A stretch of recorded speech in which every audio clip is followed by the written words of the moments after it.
Assalamualaikum warahmatullahi wabarakatuh.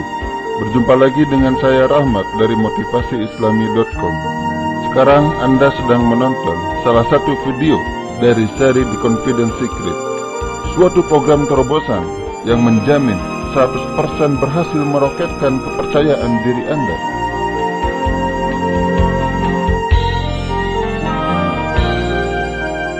Adalah kenyataan, perusahaan mencari karyawan yang unggul, pasar mencari produk yang terbaik, pebisnis mencari mitra yang dapat dipercaya.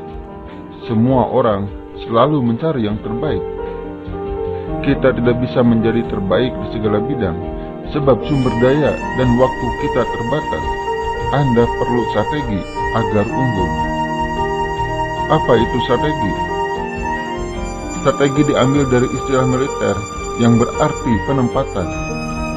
Anda harus menempatkan diri pada posisi yang unggul. Inilah yang disebut dengan posisi strategis. Untuk menjelaskan arti strategi, saya akan memberikan ilustrasi berupa strategi sebuah toko.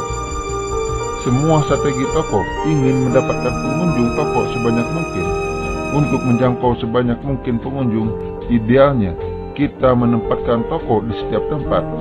Namun ini tidak efektif dan sangat memboroskan biaya. Yang perlu dilakukan ialah cukup menempatkan toko di suatu tempat yang strategis, yaitu tempat yang banyak dikunjungi orang. Begitu juga dengan Anda. Anda perlu memiliki strategi tertentu untuk unggul. Anda tidak bisa unggul di setiap bidang. Perlu memiliki strategi pribadi yang unggul.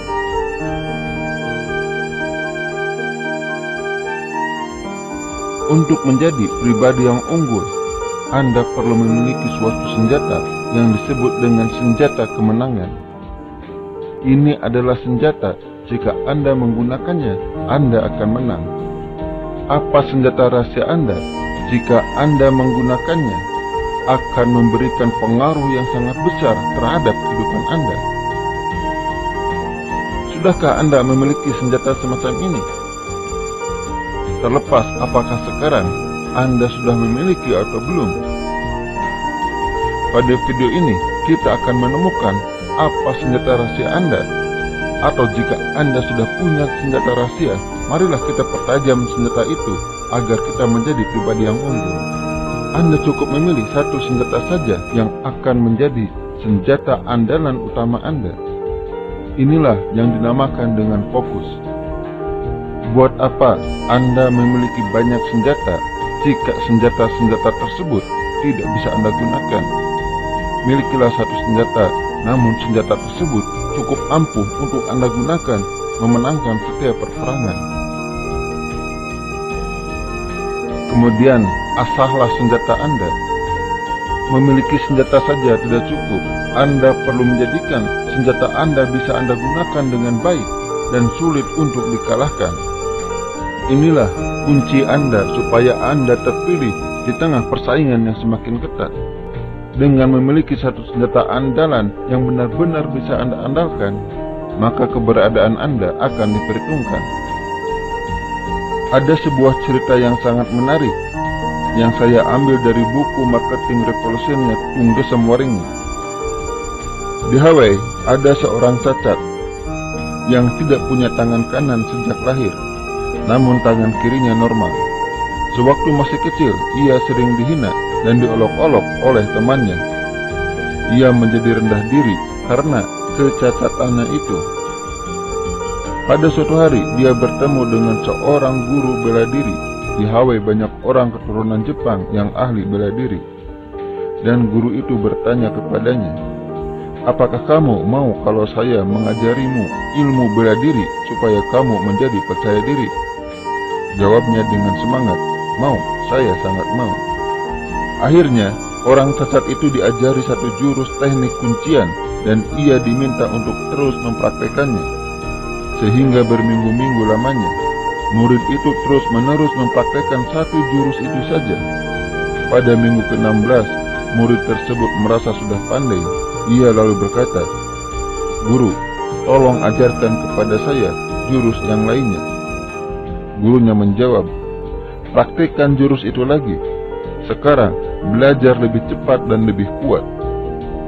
Setelah beberapa minggu, ketika muridnya mengatakan, "Guru, saya sudah ahli," gurunya menjawab, "Kamu harus lebih kuat dan lebih cepat lagi. Kamu harus banyak lawan tanding." Gurunya bertanya, "Apakah kamu sudah ahli? Kalau memang sudah ahli, selanjutnya kamu bisa mempraktikannya dengan lawan tandingmu."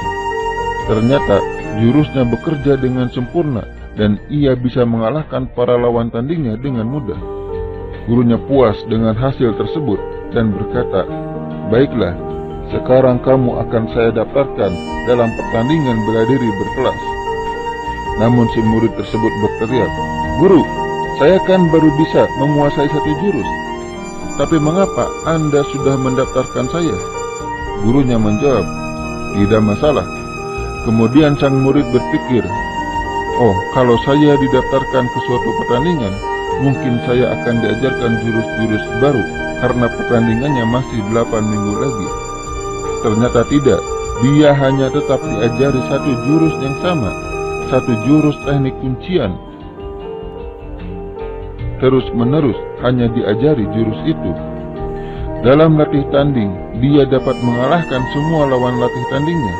Lalu ia berkata, "Guru, apakah saya harus mengikuti pertandingan hanya berbekal satu jurus ini?" Gurunya menjawab, "Sudahlah, yang penting kamu terus praktek lawan tanding lebih cepat dan lebih kuat untuk menyempurnakannya." Murid yang sesat itu bertanya lagi, "Apakah saya tidak diajari jurus lainnya?" Gurunya berkata dengan lantang, "Tidak." Kemudian murid itu berkata, "Guru, kalau nanti saya kalah, saya akan menjadi sangat malu." Gurunya memberikan semangat, "Tidak masalah, kamu ikut saja." Tibalah hari pertandingan itu, si murid tersebut tetap hanya menggunakan satu jurus untuk bertarung dengan semua lawannya. Ketika menghadapi lawan pertama, dengan cepat ia bisa mengunci lawannya, dan dengan cepat pula lawan itu tidak bisa bergerak sama sekali dan menyerah. Demikian seterusnya, sehingga babak ketiga, dia hanya menggunakan satu jurus dan berhasil mengalahkan semua lawannya dengan cepat. Kemudian dia masuk babak semifinal, dan ia berkata kepada gurunya, "Waduh guru, sudah 3 kali saya menggunakan jurus ini. Nanti akan ketahuan oleh lawan saya selanjutnya. Please, tolong saya ajarkan jurus sakti yang lainnya agar saya bisa menang lagi." Gurunya menjawab dengan tegas, "Sudahlah, kamu pakai jurus itu saja dengan lebih cepat dan lebih kuat." Akhirnya, dengan sedikit terpaksa, murid itu maju ke babak semifinal dengan tetap menggunakan satu jurus tadi. Dan ternyata, lawannya dapat dikunci dengan cepat dan menyerah kalah. Ia berteriak merayakan kemenangannya. Akhirnya, ia mencapai babak final. Kali ini, lawannya adalah juara bertahan selama 7 kali berturut-turut. Secara spontan ia berkata lagi kepada gurunya, "Waduh guru, kali ini saya benar-benar tak berkutik. Dia juara bertahan dengan rekor 7 kali mempertahankan gelarnya. Saya 4 kali menang hanya menggunakan satu jurus yang sama terus-menerus. Bagaimana saya bisa menang melawan juara ini?" Murid itu tampak mulai tertekan dan berkata, "Tolong, ajari saya jurus sakti yang baru. Tolonglah saya guru." Gurunya menjawab, "Tidak, kamu tetap masuk final hanya dengan satu jurus itu dengan lebih cepat dan lebih kuat lagi." Dan ketika akhirnya ia berhadapan dengan juara bertahan itu dengan hanya menggunakan satu jurus yang digunakan sebelumnya, ternyata dalam waktu singkat juara bertahan itu dapat terkunci dan menyerah kalah. Kemudian ia merayakan kemenangannya dengan kegembiraan yang luar biasa. Malam harinya, ketika murid tersebut pulang, ia disambut dengan pesta yang sangat meriah. Dan ketika semua sudah pulang dari pestanya, yang masih tinggal hanya dia dan gurunya. Mereka duduk di tepi pantai, melihat ombak yang menderu dan memecah di tepian pantai dalam sinar cerah bintang dan rembulan. Kemudian si murid bertanya kepada gurunya, "Guru, saya tidak habis pikir, mengapa saya bisa jadi juara hanya dengan satu jurus?" Gurunya menjawab, ada dua hal. Mengapa kamu bisa menjadi pemenang? Pertama, teknik kuncianmu itu adalah teknik kuncian yang paling hebat di dunia bela diri. Sangat sulit diantisipasi, apalagi kamu jalankan dengan kekuatan dan kecepatan yang luar biasa. Kedua, teknik kuncian kamu ini sebenarnya ada penawarnya, atau ada cara untuk menghindarinya.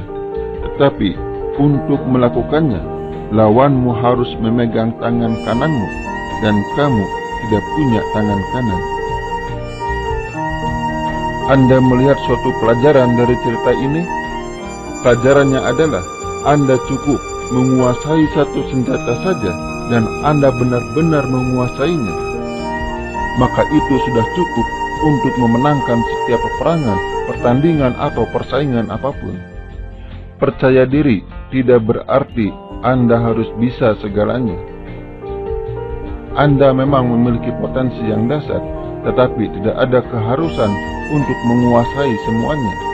Pilihlah cukup satu keahlian yang ingin Anda lakukan dengan baik dan menjadikan keahlian tersebut senjata Anda untuk kemenangan dan keberhasilan Anda.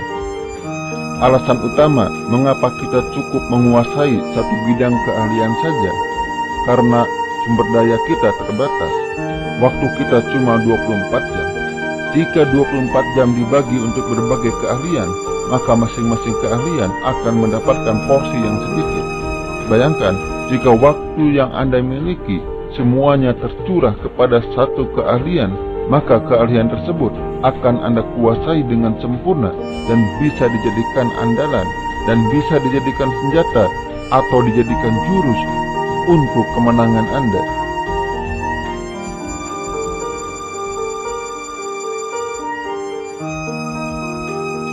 Lalu bagaimana cara memilih senjata rahasia kita? Gambar yang ada di hadapan Anda adalah gambaran suatu teknik bagaimana kita memilih satu senjata rahasia kita. Garis-garis putih yang putus-putus itu adalah suatu area yang Anda sukai. Maksudnya itu adalah berbagai keterampilan-keterampilan yang selama ini Anda sukai. Jadi, langkah pertama untuk memilih senjata rahasia adalah Anda harus terfokus kepada keterampilan-keterampilan yang Anda sukai. Jangan memilih keterampilan yang tidak Anda sukai, sebab tidak akan memberikan hasil yang sepadan. Anda tidak akan enjoy untuk melakukannya. Itu adalah langkah pertama. Yang kedua, senjata yang Anda pilih harus memiliki pengaruh terbesar bagi kehidupan Anda. Anda harus bertanya, keterampilan apa atau kemampuan apa jika Anda menguasainya dengan baik akan memberikan pengaruh paling besar dalam kehidupan Anda. Misalnya, akan memberikan kemajuan yang luar biasa terhadap bisnis Anda, atau akan memberikan kemajuan terhadap karir Anda. Intinya, carilah suatu keterampilan yang benar-benar akan memberikan pengaruh besar dalam hidup Anda. Pilihlah suatu keahlian yang saat ini sebenarnya Anda sudah melakukannya dengan baik. Hal ini perlu dilakukan dengan dua alasan.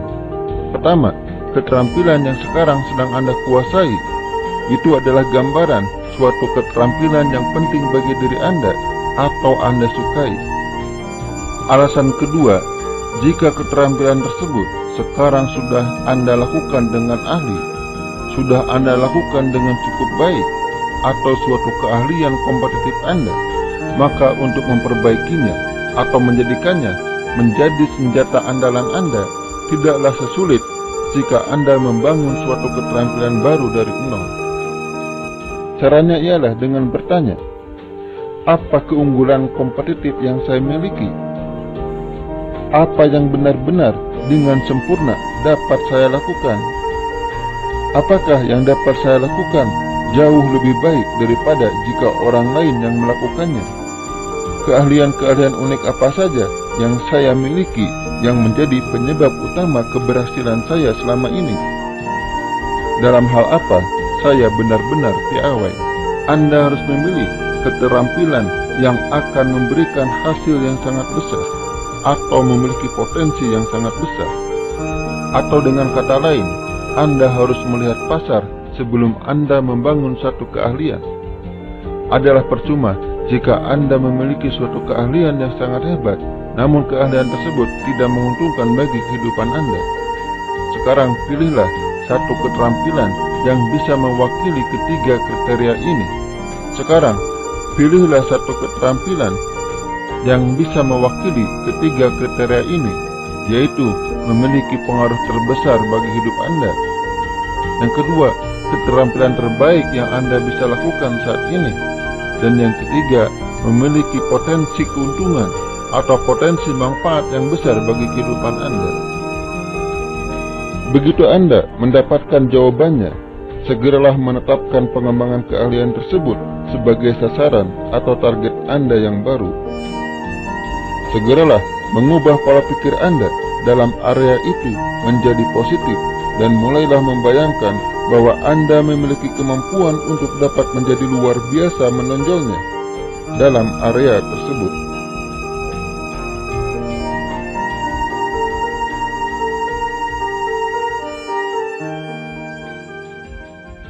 Sekarang Anda sudah memiliki satu pilihan, keterampilan, atau senjata yang akan Anda jadikan sebagai senjata rahasia Anda atau senjata kemenangan Anda. Selanjutnya, asahlah senjata tersebut menjadi senjata kemenangan. Yang perlu Anda ketahui, Anda cukup lebih baik 3% dibanding orang lain, maka senjata Anda sudah unggul. Seperti seorang pelari, untuk memenangkan lari, Anda tidak perlu meninggalkan lawan Anda berkilo-kilometer. Bahkan, hanya 1 senti pun Anda lebih dulu, maka Anda sudah menjadi pemenang. Begitu juga dalam keahlian Anda. Anda perlu sedikit lebih baik daripada orang lain, maka Anda akan menjadi pemenang.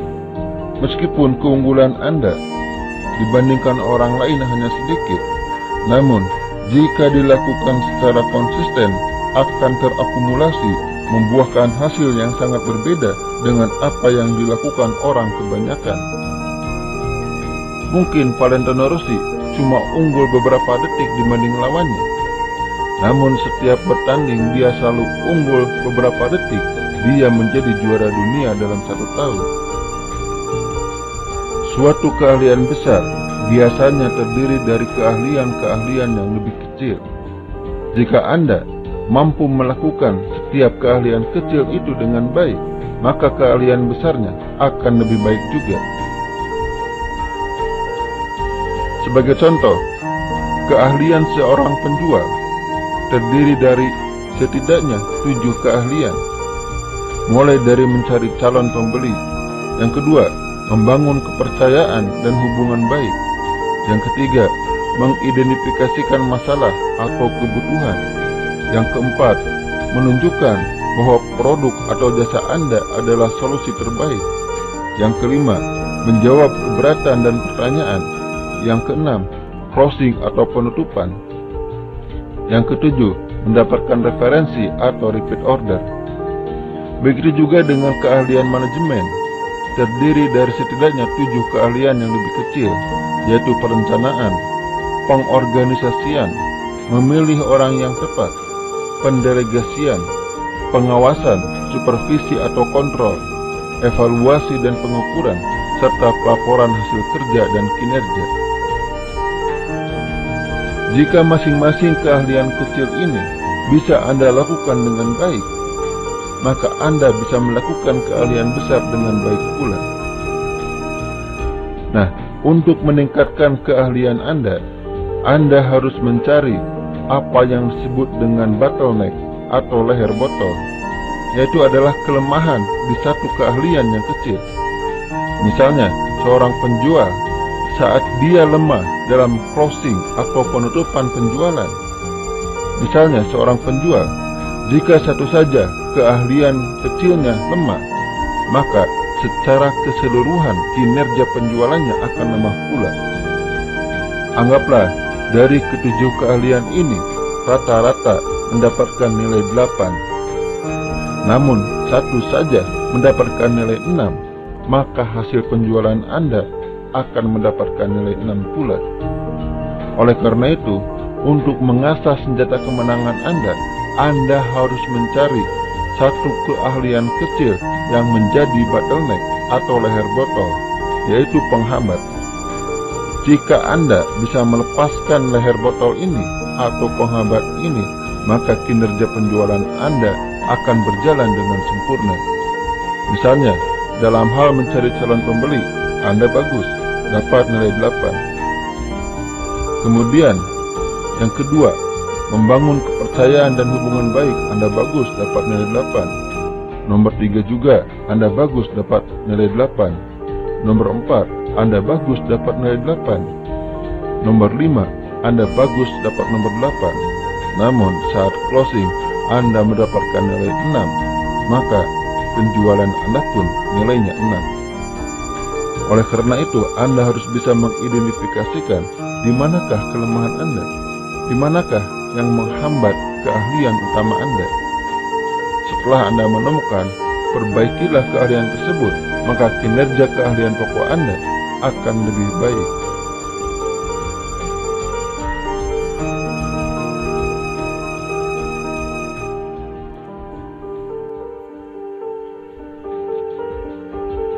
Kalau kita sudah sadar bahwa potensi kita harus diubah menjadi keunggulan bersaing pribadi, maka pertanyaannya, bagaimana caranya kita membangun keunggulan bersaing dan memasarkan diri kita? Sebagaimana produk, sebagaimana jasa, kita harus bisa memasarkan diri kita. Adalah percuma kita memiliki keunggulan, tapi keunggulan tersebut tidak memberikan manfaat bagi kita. Dari sini kita mulai menyadari bahwa marketing adalah penting untuk diri pribadi kita. Seperti halnya produk atau perusahaan, diri pribadi kita juga harus dipasarkan ke orang-orang, perusahaan-perusahaan atau lembaga-lembaga yang menjadi target pasar kita. Dengan marketing, kita akan dapat melihat diri kita secara strategik. Marketing akan membuat proses pengembangan diri Anda menjadi lebih efektif karena tepat sasaran.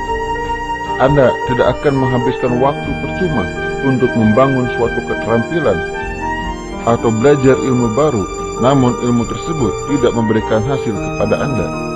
Jika Anda menggunakan konsep marketing dalam pengembangan diri Anda, maka semua ilmu atau keterampilan yang Anda miliki akan tepat guna sesuai dengan target pasar Anda.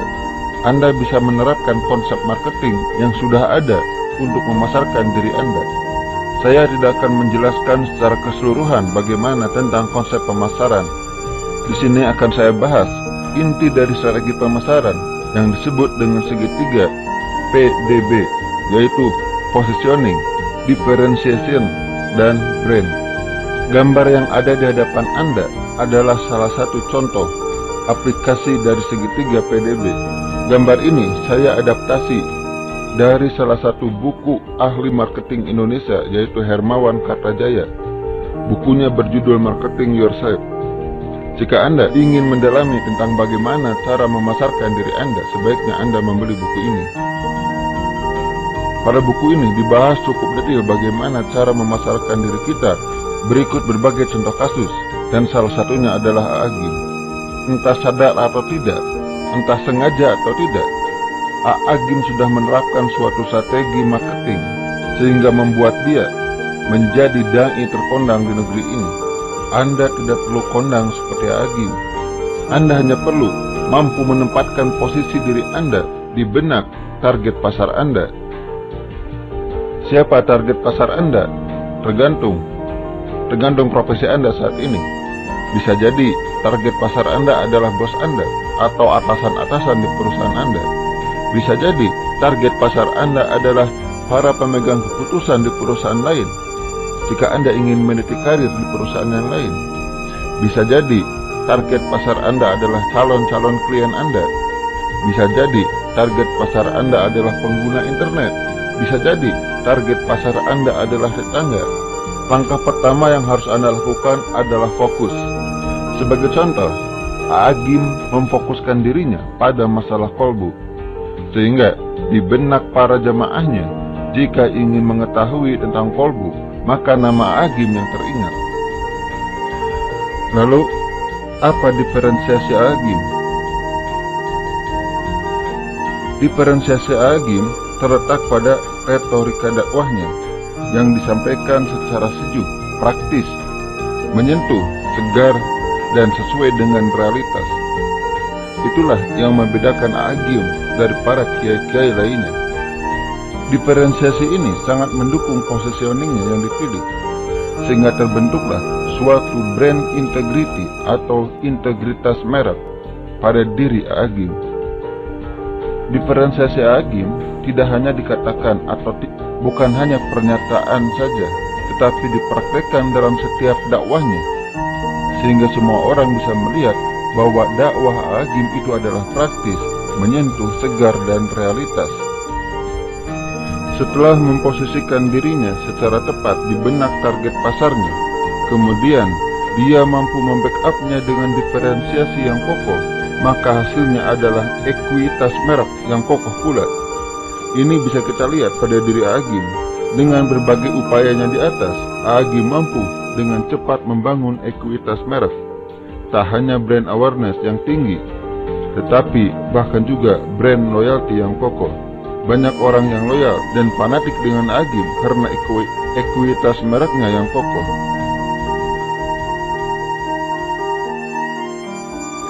Langkah selanjutnya, setelah Anda memiliki brand yang bagus, adalah menjual diri Anda sendiri. Dalam menjual diri sendiri, ada hal yang perlu Anda perhatikan. Yang pertama, jangan melakukan hard selling atau menjual secara langsung atau Anda menawarkan jasa Anda, kecuali dalam hal-hal tertentu. Misalnya saat Anda melamar kerja, Anda memang harus melakukan hard selling, tetapi dalam kehidupan sehari-hari jangan pernah melakukan hard selling. Saat Anda ketemu dengan orang lain, jangan pernah Anda menyebut-nyebut kehebatan Anda, kemudian menawarkan supaya Anda disewa dan sebagainya. Justru orang yang melakukan hal ini malah dirinya tidak akan laku. Menjual diri pribadi dengan menjual produk sangatlah beda. Jika Anda menyebutkan keunggulan produk Anda, itu tidak masalah, sebab yang Anda sebutkan adalah produk. Sementara saat Anda terlalu sering menyebutkan kehebatan diri Anda, malah kesan sombong yang akan terjadi. Terlepas apakah Anda memang bermaksud sombong atau tidak. Jadi, teknik-teknik penjualan yang dilakukan secara langsung untuk menjual diri pribadi itu tidak berlaku. Yang perlu Anda lakukan adalah melakukan yang disebut dengan soft selling atau dengan menjual secara halus.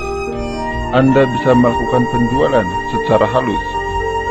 Caranya ialah dengan mendesain setiap perkataan, perbuatan, dan tulisan Anda yang mencerminkan kalau Anda memang ahli pada bidang tersebut. Tutur kata Anda merupakan salah satu sarana utama untuk mempromosikan diri kepada orang lain. Ada 3 cara utama yang dengannya tutur kata Anda diperhatikan. Waktu manakala Anda menggunakan pernyataan-pernyataan profil, kesempatan manakala Anda mengadakan presentasi, dan setiap kali Anda berbicara dan menggambarkan citra diri Anda baik positif maupun negatif. Pernyataan profil adalah sebuah jawaban dari pertanyaan, siapa Anda? Apa yang Anda kerjakan? Dan bagaimana kabar Anda? Buatlah jawaban Anda sedapat mungkin menyenangkan, menarik, dan mengesankan, serta tidak terlalu panjang. Cobalah Anda tulis tentang siapa Anda, tentang profil Anda. Kemudian baca, usahakan saat Anda membacanya, jangan lebih dari 30 detik. Jika lebih dari 30 detik, silakan edit lagi untuk menghilangkan hal yang tidak perlu. Anda juga dapat memasukkan 1 atau 2 prestasi tanpa kesan menyombongkan diri, dan akan lebih mengesankan jika Anda melengkapinya dengan bukti. Kemudian, berlatihlah untuk mengatakannya dengan baik. Apakah itu kedengarannya muluk atau egosentris, atau terdengar sombong? Perbarui dan perbaikilah secara berkala. Tentu saja presentasi adalah kesempatan bagi Anda untuk menampilkan keahlian Anda. Ada 2 rahasia yang membuat presentasi Anda baik.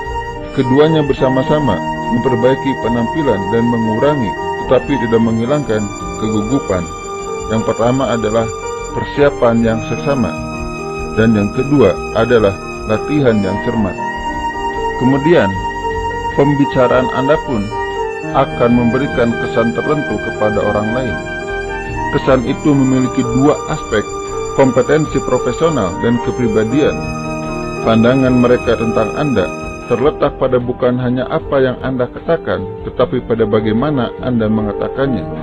Setiap percakapan menyumbang kepada pandangan orang lain tentang Anda, apakah sebagai kompeten atau tidak kompeten, atau memiliki kepribadian positif atau negatif. Kemudian, sarana yang paling bagus untuk menjual seseorang ialah rekomendasi orang lain. Anda hanya akan mendapatkan rekomendasi dari orang lain dengan dua cara. Yang pertama, orang lain suka terhadap Anda, dan yang kedua adalah saat orang lain merasa puas dengan jasa atau produk yang Anda miliki. Dan satu lagi yang perlu Anda perhatikan adalah kata yang tertulis. Setiap artikel, laporan, surat, memo, dan email yang Anda tulis mengatakan sesuatu tentang Anda, tentang kompetensi profesional dan teknis Anda, dan menggambarkan suatu citra yang bergantung pada keterampilan Anda dalam menulis. Citra ini tergambar di dalam dan di luar perusahaan. Jika disimpulkan, teknik menjual itu adalah don't sell, but tell and show. Yaitu ceritakanlah hasil pekerjaan Anda, kemudian tunjukkan hasil pekerjaan Anda. Inilah cara menjual yang terbaik. Jika Anda hanya menjual atau melakukan hard selling, malah akan menimbulkan kesan bahwa Anda sombong atau Anda seorang pembual. Kemudian Brian Tracy pernah mengatakan bahwa teknik menjual yang paling baik sebenarnya yaitu membina hubungan baik dengan semua orang. Mungkin Anda pernah belajar berbagai teknik bagaimana cara membina jaringan dan membina hubungan baik dengan orang lain. Namun sekarang saya akan memberikan satu rahasia, dan jika Anda menggunakan rahasia ini dengan baik, maka hubungan Anda dengan semua orang akan baik. Rahasia ini berada dalam sebuah kata, yaitu memberi. Anda harus memiliki sebuah mindset memberi, setidaknya memberikan informasi, memberikan bantuan, memberikan dukungan, atau memberikan apapun yang akan bermanfaat bagi orang lain. Banyak orang yang salah saat dia membina jaringan. Mereka berorientasi kepada mendapat dan mendapat. Dan yang terakhir adalah jangan pernah mencoba untuk menjatuhkan orang lain, karena akibatnya malah Anda yang akan jatuh. Pada video-video awal sudah dijelaskan bahwa Anda tidak perlu menjatuhkan orang lain. Itu bukan tanda orang yang percaya diri. Orang lain pun akan menangkap hal ini. Jika Anda suka menjatuhkan orang lain, mereka bisa menebak kalau Anda tidak percaya diri.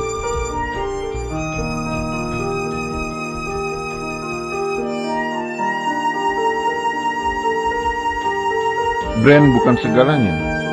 Meski Anda sudah memiliki ekuitas brand yang cukup kuat, sehingga menghasilkan pelanggan-pelanggan yang loyal, namun itu semua tidak cukup.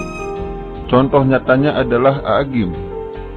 Meskipun sudah memiliki brand yang cukup kuat, namun brand tersebut bisa rusak atau ekuitasnya bisa turun karena suatu tindakan tertentu. Jadi brand bukan segalanya.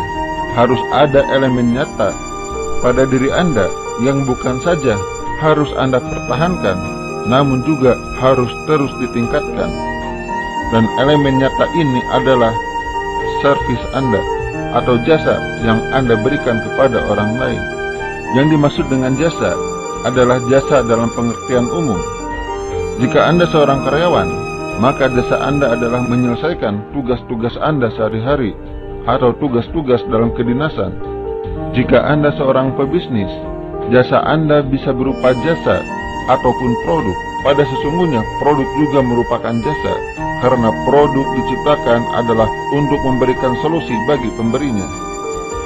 Ada 3 hal yang harus Anda perhatikan dalam jasa Anda. Yang pertama adalah quality atau kualitas. Yang kedua adalah cost atau biaya. Dan yang ketiga adalah delivery atau pengiriman. Bisa juga penyajian. Meski saat ini Anda sudah menjadi pribadi unggul, namun Anda harus tetap terus-menerus meningkatkan cost, delivery, dan quality dari jasa Anda. Jika tidak, suatu saat bisa saja orang lain menyalip diri Anda. Apa yang dimaksud dengan quality atau kualitas? Pengertian kualitas adalah apa yang diinginkan oleh pelanggan Anda atau oleh target pasar. Jadi, untuk dapat memberikan kualitas yang baik, Anda harus mengetahui apa yang diinginkan oleh target pasar Anda. Caranya adalah Anda harus bertanya, baik secara langsung maupun secara tidak langsung. Jika pembinaan relasi Anda cukup baik, Anda pun bisa mengetahui apa yang diinginkan oleh target pasar Anda melalui hubungan yang baik. Dari pembicaraan sehari-hari, dari interaksi sehari-hari, atau dari komunikasi sehari-hari, Anda bisa membaca pernyataan-pernyataan tersirat dari target pasar Anda, sehingga Anda tahu apa yang diinginkan oleh mereka. Setelah quality, akan melihat cost atau biaya. Biaya yang diperlukan untuk meng-hire Anda atau menyewa Anda, termasuk untuk membeli produk Anda. Apakah harus menetapkan biaya yang murah? Tidak. Tidak semua pelanggan ingin biaya yang murah. Memang akan tergantung siapa target pasar Anda. Namun tidak semua pelanggan Anda atau target pasar Anda ingin biaya yang murah. Yang mereka inginkan adalah ROI yang tinggi, yaitu return of investment yang tinggi. Jika mereka mengeluarkan uang untuk berinvestasi dengan menggunakan jasa Anda, yang mereka harapkan adalah return buat mereka atau pengembalian buat mereka setinggi mungkin. Target pasar Anda akan cenderung memilih untuk membayar Anda lebih mahal, tetapi memberikan hasil bagi mereka yang lebih besar. Jadi, jangan buru-buru untuk menurunkan harga. Akan lebih baik jika Anda meningkatkan kualitas Anda. Dan hal yang ketiga yang perlu diperhatikan mengenai jasa Anda adalah delivery. Bicara masalah delivery, tentu saja perhatian kita akan tertuju kepada waktu, masalah kecepatan. Seberapa cepat Anda bisa menyajikan jasa Anda kepada target pasar Anda. Zaman sekarang, orang sangat memperhatikan waktu. Waktu adalah sesuatu yang sangat penting. Oleh karena itu, jika Anda bisa memberikan jasa dengan kecepatan yang tinggi tanpa merusak kualitas atau menurunkan kualitas, maka akan menjadi suatu keuntungan bagi Anda. Anda akan memiliki keunggulan dibandingkan dengan orang-orang yang memberikan jasanya tidak secepat Anda. Brian Tracy mengatakan, jika Anda ingin sukses, kembangkanlah kecepatan Anda. Joe Vitale mengatakan, uang menyukai kecepatan.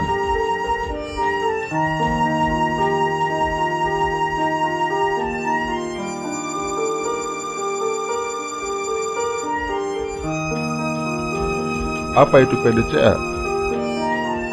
PDCA adalah singkatan dari bahasa Inggris, dari Plan, Do, Check, and Act, atau dalam bahasa Indonesianya, rencanakan, kerjakan, cek, dan tindak lanjuti. PDCA adalah suatu proses pemecahan masalah, 4 langkah iteratif yang umum digunakan dalam pengendalian kualitas. Metode ini dipopulerkan oleh Edward Deming, yang sering dianggap sebagai bapak pengendalian kualitas modern, sehingga sering juga disebut dengan siklus Deming. Secara rinci, yang dimaksud dengan plan atau rencana ialah meletakkan sasaran dan proses. Proses apa saja yang diperlukan untuk mencapai sasaran tersebut. Anda rinci prosesnya satu persatu. Nah, sasaran dan proses jika digabungkan, inilah yang disebut dengan rencana, plus tenggat waktu yang ditentukan. Yang dimaksud dengan sasaran sendiri memang harus memiliki suatu tenggat waktu.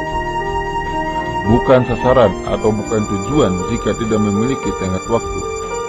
Sasaran dan proses digabungkan, inilah yang disebut dengan rencana. Jika Anda ingin memiliki keunggulan, Anda harus memiliki rencana, yaitu pertama, meletakkan sasaran keunggulan Anda. Anda ingin seperti apa? Kualitas seperti apa yang ingin Anda miliki? Kemudian, apa saja prosesnya yang harus Anda lakukan? Kemudian, setelah Anda meletakkan rencana, yaitu sasaran dan proses, langkah selanjutnya adalah do, kerjakan. Setelah Anda memiliki sasaran dan proses, maka kerjakanlah rencana Anda. Bagaimanapun, tujuan atau sasaran tidak akan pernah terwujud jika Anda tidak melakukan tindakan. Setelah Anda mengambil tindakan, tentu sudah ada hasil-hasil dari tindakan tersebut. Anda harus mengeceknya atau harus memantau dan mengevaluasi proses dan hasil terhadap sasaran dan spesifikasi dan melaporkan hasilnya. Jika hasilnya bagus, sesuai dengan sasaran dan rencana yang telah Anda tetapkan, maka Anda perlu menjaganya.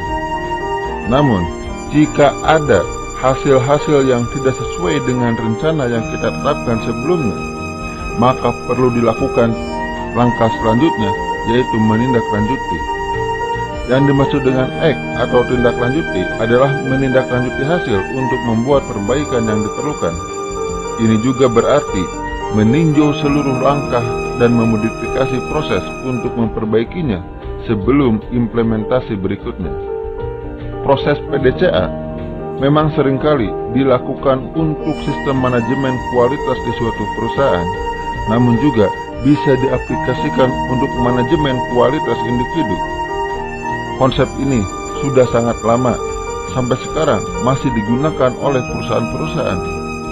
Dan konsep ini pun menjadi dasar dari ISO 9000-2000. Artinya konsep ini jika kita lakukan akan memberikan peningkatan kualitas diri kita secara terus-menerus.